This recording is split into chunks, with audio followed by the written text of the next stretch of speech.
The interesting thing about this one, what does it tell you when you look at supportive leadership? What does it tell you when you look at the kind of goal congruence and participative decision making? So supportive leadership, professional interaction, very high.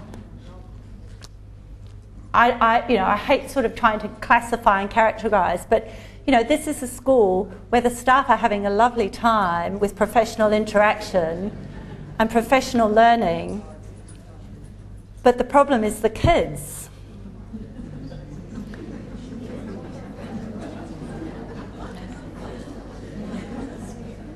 Now, this is really quite an important thing for you to look at with your data, and to really understand how your indicators here are going to be shifting in a favourable direction. Now, we're using percentiles here because they're relative strengths and weaknesses. So this is relative to other schools. What you really need to do is go back to your raw data and say, what direction are we travelling with these as well? Are they improving over time? Are they not? Because that's a very good indicator to see whether you're travelling in the right direction. So I think the task here is to really go to your performance data, opinion data, your climate data, and do that kind of strengths mapping, and to say, well, what are the 2 or 3 messages about your school climate that you actually think you need to strengthen and build on in order to drive that staff perception of student motivation, staff perception of student behaviour in a favourable direction.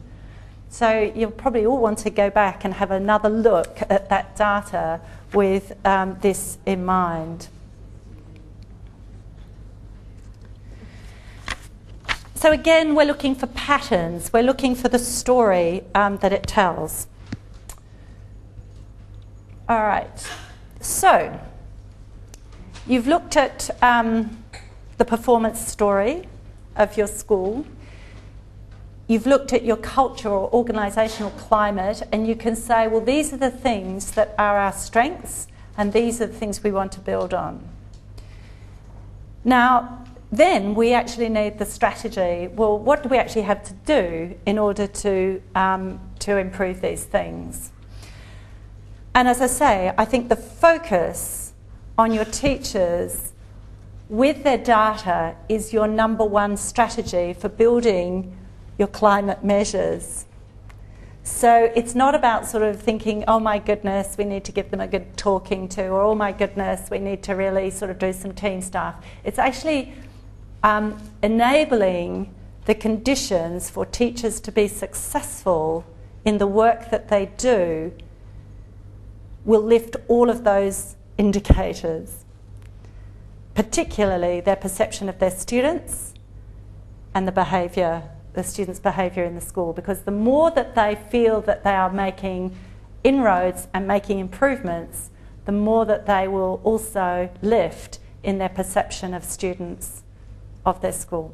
So that's the task. It's how you work to support your teachers to be successful in the core work that they do. Notwithstanding there's going to be setbacks, notwithstanding that there's a bad day, notwithstanding the behavioural outbursts that might occur from time to time. And Raymond Lewis would always talk about the bad day notwithstanding. So, but this is what we're trying to do.